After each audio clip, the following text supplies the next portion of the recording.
Press the bell icon on YouTube and don't miss another update.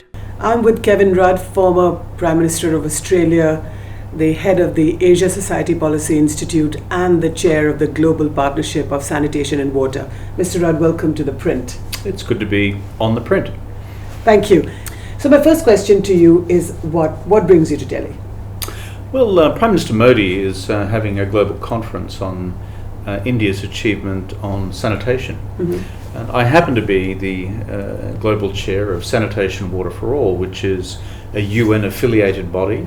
We try to bring together all the countries in the world who have major sanitation problems and who wish to end open defecation.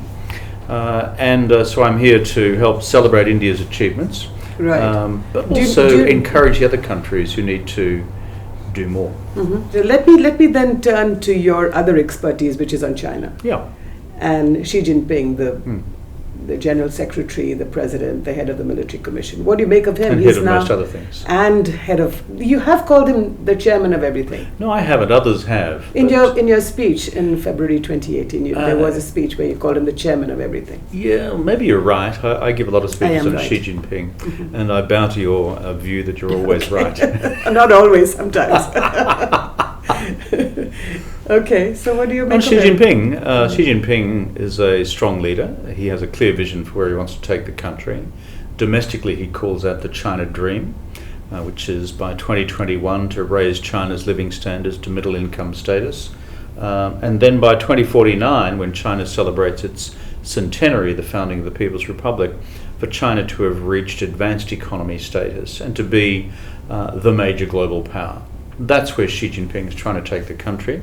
It remains to be seen whether he'll get there. But China is celebrating 70 years of its founding. In fact, today, October 1st. Well, October 1st in 1949, actually, and not in 1948, you had That's right, the People's Republic established. And the achievements since then have been formidable. That's You've had 600 or 700 million Chinese lifted out of poverty. There's still about 80 or 90 million to go.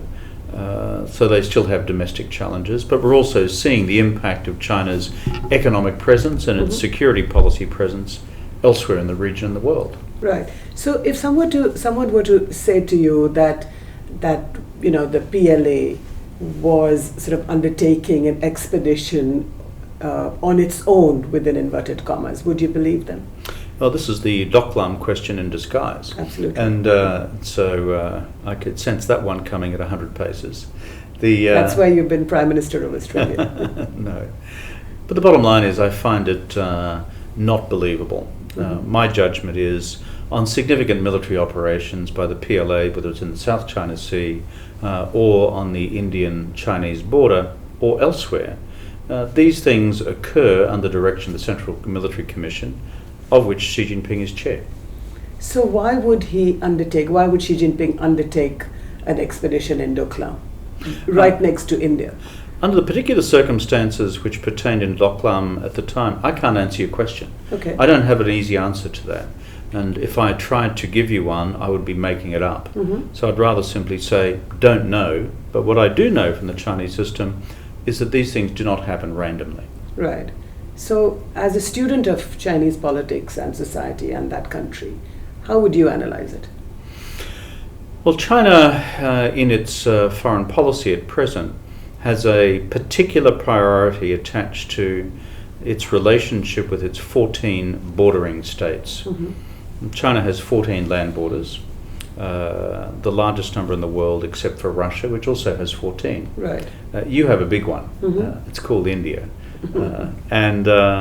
But in relation to each of its neighboring states, China wishes to have a benign relationship, ultimately benign neighbors, and borders which are secure and defensible from their perspective.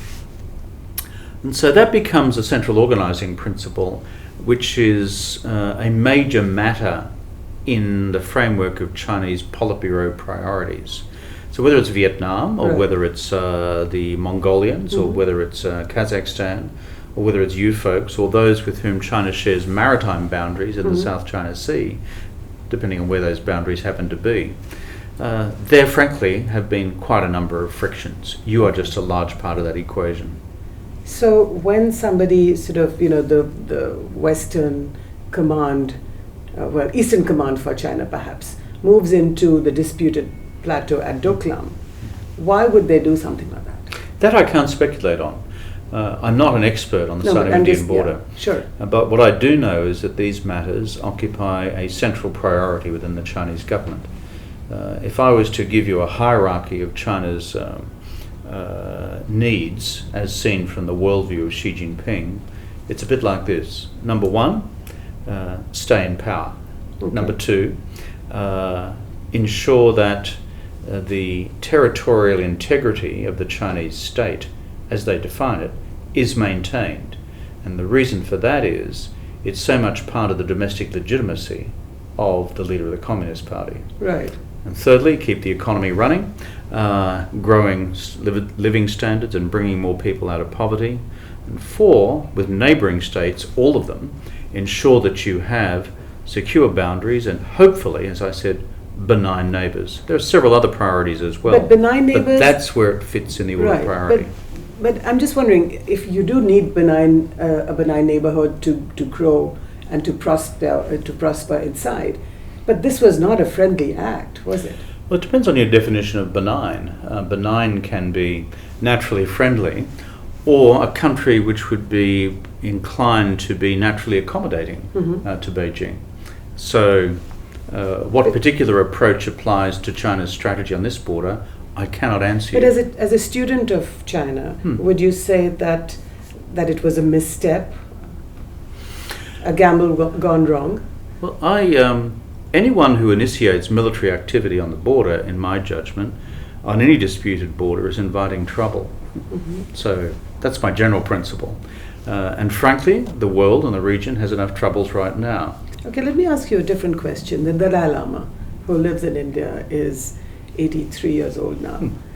And there's a lot of talk about after him who. What do you think the Chinese are thinking?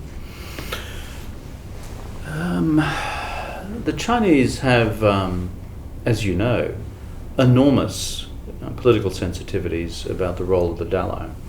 And certainly China has not been happy in the past when I've met with the Dalai Lama. So, and their reason for that is their territorial position on Tibet, which in international law all of us who have diplomatic relations with China have accepted. And then there's the Dalai Lama's particular role and the safe haven which India has traditionally accorded him and his court at Dharamsala. China's attitude to the Dalai and Tibet remains as hot button an issue for the Chinese leadership as Xinjiang, right, as Taiwan. And because in the Chinese hierarchy of interests, maintaining the territorial integrity of the Chinese state is axiomatically linked to the legitimacy of the Chinese leader. So hence why you see Chinese policies in Xinjiang, and hence why China's policies towards Taiwan are becoming tougher, not more liberal over time. But in the case of the Dalai Lama, who's aging and naturally, do you think that the Chinese will, what's their thinking about after him who? I can't speculate on what China's posture would be on, let's call it, would they have another Dalai Lama? The Dalai Lama's succession. There's a complex series of measures which have been taken by the Chinese over time concerning religious authority within Tibet. But what particular approach they will take, they certainly haven't briefed me on that. Okay. What I do know, though, is this is a matter of central continuing tension for China in its attitude and engagement with the outside world. Well, with the Panchen Lama, for example, they have their own. And yes, I've met earlier Panchens myself while I've been in Beijing. So. Okay.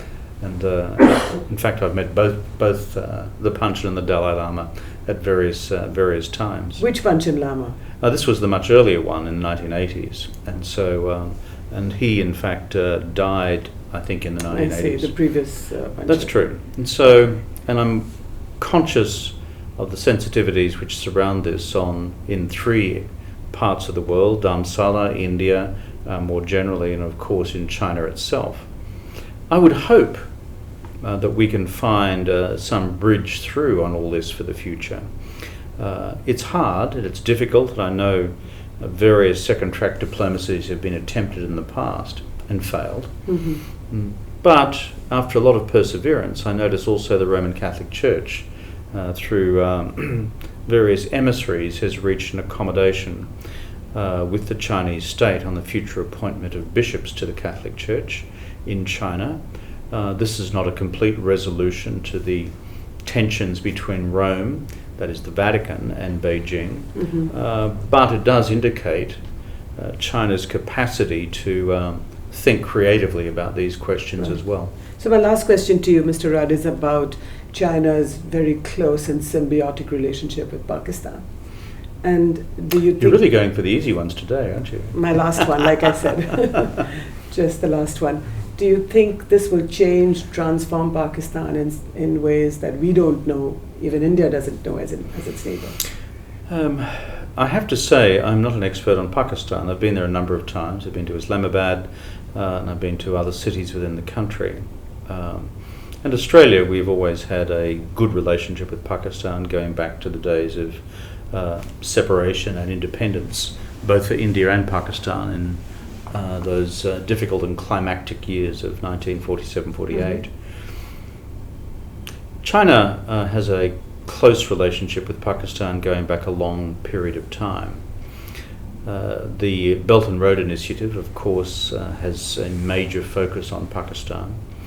I think part of the Chinese analysis of Pakistan is if we Chinese invest a lot in Pakistan's economic infrastructure, that will help grow the economy within Pakistan, China applying its own domestic logic to how you grow economies. Right. And that will help longer term with preventing the growth of militant Islamism within Pakistan, which is of concern to China as well. Much of China's policies towards Xinjiang, for example, and Afghanistan are governed by a similar concern about how do you manage down religious extremism and Islamist militantism in particular. What will Pakistan's reaction be to all this, and what effect will it have? I think there's a big debate, of course, about the sustainability of the debt which arises from these projects. You've seen that in Sri Lanka as well. But would you say that Pakistan is perhaps becoming a client state of the Chinese? I think if you understand Pakistan and its own sense of national identity, I doubt that Pakistan would ever allow that. They are too proud as a nation in their own right, as our friends in India know full well. Sure. But that doesn't mean that there won't be a close strategic relationship between Islamabad and Beijing. There has been for many decades, and there will be into the future. The question I have in my mind is what impact over time the Belt and Road program and the particular Pakistan program which has evolved with it and alongside of it, how transformative that will be of the Pakistan economy and whether it will engender any reaction. So for me, these are open questions about how this will work on the ground in Pakistan. The common interest we all have with Pakistan, a country of 200 million people plus, growing fast, and with an economy which could do enormously with a period of sustained economic growth, will be, do these Chinese investments help? I know it would help a lot, as if finally we could reach a resolution between Delhi and Islamabad and open this border to become one large economic corridor. That would transform, frankly, Pakistan for the long term. And you wish that would happen? I know the complications are enormous. I know the sensitivities in Kashmir. I understand all the raw tensions which exist in terms of each country's nuclear program. And I know the problems also of terrorist attacks into India emanating from Pakistan's soil. Right. I'm not blind to any of this. But if somehow some magic can be found to turn that page, imagine the transformative effect on a poor country like Pakistan if suddenly it was integrated into the wider market of the subcontinent. Well, you're going to meet Prime Minister Modi. Would you say this to him? It's not my place to provide your Prime Minister with advice. That would be impolite on the part of a foreign visitor. And I'm simply seeing the Prime Minister as part of the celebratory events of Swachh Bharat and Clean India, and his not insignificant achievements on this question of sanitation. So I give him big marks for that. I think India as a country is doing well. But as for its domestic politics, you're staying away. Over to you. Thank you so much.